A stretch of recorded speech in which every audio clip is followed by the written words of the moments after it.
आत्मनिर्भर 3 पैकेज का समाज के सभी वर्गों द्वारा स्वागत किया गया है। इस पैकेज में जहां उद्योगों को बल मिलेगा, वहीं आर्थिक रूप से कमजोर वर्ग को भी सशक्त बनाने के लिए कई प्रावधान किए गए हैं।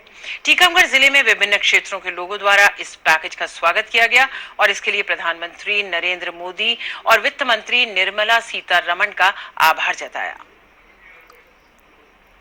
19 से अर्थव्यवस्था में जो प्रभाव पड़ा था, उसके असर को कम करने के लिए केंद्र सरकार ने आत्मनिर्भर भारत 3.0 का अनाउंसमेंट किया है। इसमें 2,65,000 करोड़ रुपए की राशि स्वीकृत हुई है, जो 12 अलग अलग पैकेजेस में जनता के फायदे के लिए दी जाएगी। इसमें एक घटक है प्रधानमंत्री शहरी आवास योजना। जैसे कि आप जानते हैं आवास योजना, तो आवास योजना में 18,000 करोड़ रुपए दोबारा से सरकार के द्वारा डिस्बर्स किए गए हैं, जिससे लगभग 30 लाख हितग्राहियों के मकान निर्माण होगा और 78 लाख लोगों को रोजगार का मुहैया की जाएगी। आपको पता है कि माइग्रेंट वर्कर्स बहुत सारे आए थे कोविड के टाइम पे, जो अलग अलग देश के अलग अलग हिस्सों में आ गए थे, दोबारा उनको गुड़गांव, दिल्ली वगैरह जाना पड़ता है। जब आवास योजना के 30 लाख घरों का निर्माण होगा तो उनको एक एम्प्लॉयमेंट प्रोवाइड होगा, जो लगभग 2 से 3 साल तक चल सकता है। तो ये एक बेनिफिट बेसिक लेवल पे, ग्राउंड लेवल पे मिलेगा।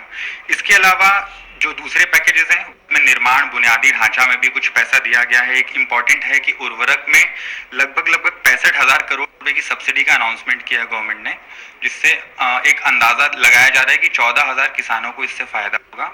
इसके अलावा कोविड वैक्सीन के डेवलपमेंट के लिए भी 900 करोड़ रुपए का एक पैकेज डिस्बर्स किया गया है बायोटेक्नोलॉजी डिपार्टमेंट को। पीएम गरीब कल्याण योजना के तहत भी लगभग 10,000 करोड़ रुपए की अतिरिक्त राशि की स्वीकृति दी गई है और इन पैकेजेस से निश्चित रूप से कोविड से जो इकोनॉमिक डिग्रेडेशन आया इंडिया में, उससे ओवरकम करने के लिए डेफिनेटली बहुत फायदा होगा। मेरा नाम विक्रम सिंह है और मैं पुरानी टिहरी टीकमगढ़ वार्ड नंबर 1 मध्य प्रदेश का रहने वाला हूँ। बहुत समय से मैं मुंबई में काम कर रहा था। अभी कोरोना काल की वजह से मुझे यहाँ पे वापस आना पड़ा और मेरा घर जो है वो बिल्कुल भी रहने की स्थिति में नहीं था। मैं धन्यवाद कहना चाहूँगा प्रधानमंत्री शहरी आवास योजना के तहत जो हमें अनुदान मिला है, जिससे मेरे लिए एक मेरा सपना साकार हो रहा है, मेरा घर बन रहा है। और इसमें सबसे अच्छी बात यह है कि साथ साथ जो यहाँ मजदूर काम कर रहे हैं 2-3 महीने के लिए, उनके लिए भी रोजगार है और हमारा आवास भी बन रहा है। तो मैं प्रधानमंत्री और माननीय वित्त मंत्री जी को भी धन्यवाद करना चाहूँगा कि ऐसी योजनाएं निकाली हैं जिसके तहत जो है लोगों को लाभ हो रहा है। हमारे जैसे लोग जो कि बहुत समय से हम सिर्फ किराए पर ही रह रहे थे, आज अपने खुद का मकान बन रहा है। बहुत बहुत शुभकामनाएं।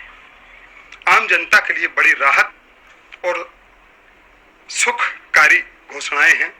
ये समृद्ध भारत और आत्मनिर्भर भारत को सुदृढ़ और संबल प्रदान करेंगी। माननीय प्रधानमंत्री जी नरेंद्र मोदी जी के कुशल नेतृत्व में निरंतर भारत तरक्की की ओर जा रहा है।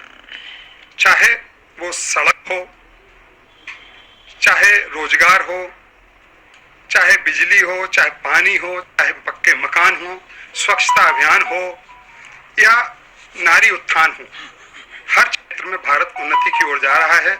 माननीय निर्मला सीतारमण जी ने उनके कुशल नेतृत्व में जो 18,000 करोड़ रुपए शहरी आवास योजना के लिए दिया है, उससे लगभग 30 लाख पक्के मकान बनेंगे जो कच्चे मकानों में रहते हैं।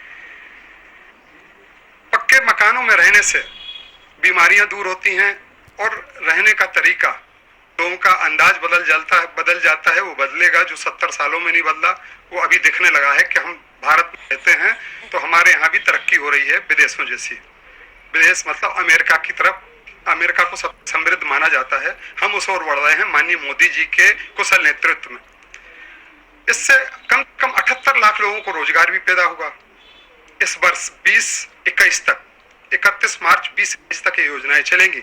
आत्मनिर्भर भारत योजना 3 के अंतर्गत जो हमारे वित्त मंत्री माननीय निर्मला सीतारमण जी ने 12 योजनाओं की घोषणा की है, उनमें जो शहरी आवास योजना के अंतर्गत 30 लाख मकानों के निर्माण और 78 लाख लोगों को रोजगार की जो योजना है, वो बहुत मध्यम वर्गीय लोगों को फायदा देगी।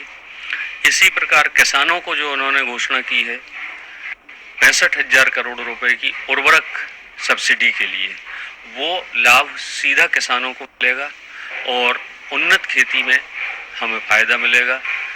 इसके साथ ही छोटे कर्मचारी जिनकी सैलरी आय 15,000 रुपये मासिक से कम है, उन्हें पीएफ योजना में अगर रजिस्ट्रीकृत हैं तो उनके पंजीकृत उसमें उन्हें सीधा लाभ मिलेगा, या जो लोग अभी पंजीकृत नहीं हो पाए थे, अभी पंजीकृत हुए हैं, उन्हें भी लाभ देने की बात उसमें की गई है। इसके साथ ही कई ऐसी योजनाएं उन्होंने लागू की हैं जो सीधा मध्यम वर्ग को प्रभावित करेंगी, उन्हें लाभ देंगी। प्रधानमंत्री शहरी आवास योजना के कारण जो मजदूर लोग बाहर पलायन करते हैं उनका पलायन करना रुक जाएगा। इससे कोरोना से भी उनकी बचत होगी, दूर कहीं जाना नहीं है, कोरोना ग्रस्त क्षेत्रों में नहीं जाना है, अपने सीमित क्षेत्र में उनको काम करना है, दौड़ धूप में उनका पैसा खर्च नहीं होना है, और जितना भी काम करेंगे उसका जो लाभ हो उनको मिलेगा मजदूरी में, वो सीधा उन्हें और उनके परिवार के पालन पोषण के काम आएगा। ये बहुत अच्छी पहल है और ये पहल स्वागत योग्य है, सराहनीय है। अनेकों परिवार ऐसे हैं जिनके पास आवास की कोई व्यवस्था नहीं है, तो उनको रहने के लिए कम से कम निजी आवास हो जाएगा। दर्शकों,